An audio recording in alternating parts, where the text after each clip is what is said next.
Bonjour à tous. Le 10 août. Cadavre armé. Je t'ai fait connaître mon péché. Je n'ai pas couvert ma faute. J'ai dit, je confesserai mes transgressions à l'Éternel. Et toi, tu as enlevé la faute de mon péché. Psaume 32, verset 5. On raconte l'histoire d'une ville lourdement assiégée par un ennemi puissant. Alors que le siège se prolongeait, la ville se retrouvait dans une misère extrême et il ne semblait y avoir aucun espoir de soulagement.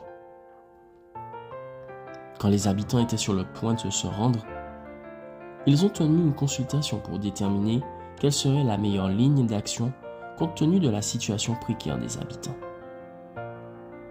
À ce moment-là, un sage proposa une solution inhabituelle. Utiliser un nombre significatif de cadavres, qui étaient malheureusement nombreux en raison de la famine, les revêtir d'armure, puis les disposer le long des murs de la ville pendant la nuit. Le matin venu, l'ennemi aperçut un nombre considérable de soldats postés sur le mur. Il pensait que la ville avait reçu des renforts et du ravitaillement pendant la nuit. Les ennemis se découragèrent, estimant qu'ils ne pourraient pas amener cette ville à se rendre. Alors ils se retirèrent et la ville fut sauvée. Cette étrange histoire présente une certaine similitude avec la vie spirituelle. À un moment donné de notre marche avec le Seigneur, nous avons tous subi les assauts féroces du malin, qui nous bombardent du souvenir de nos erreurs passées, jusqu'à nous faire défaillir. David a décrit un siège similaire lorsqu'il a déclaré « Tant que je ne connaissais pas ma faute, mes dernières forces s'épuisaient en plaintes quotidiennes. J'étais épuisé comme une plante au plus chaud de l'été. » Psaume 32, versets 3 et 4.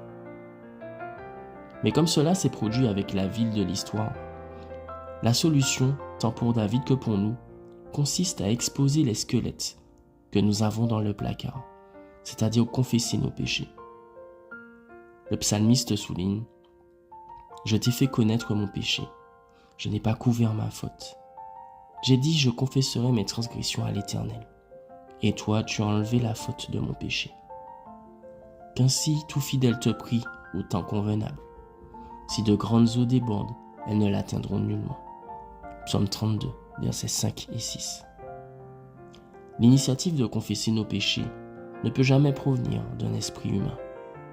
David indique à la fin du psaume que cette idée ne peut naître que de l'Esprit de Dieu qui nous dit « Je t'instruirai, je te montrerai la voie que tu dois suivre, je te conseillerai, j'aurai les regards sur toi. » Psaume 32, verset 8.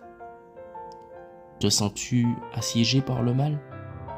Consulte le Seigneur, confesse tes péchés et il te donnera la victoire. Bonne journée à toi.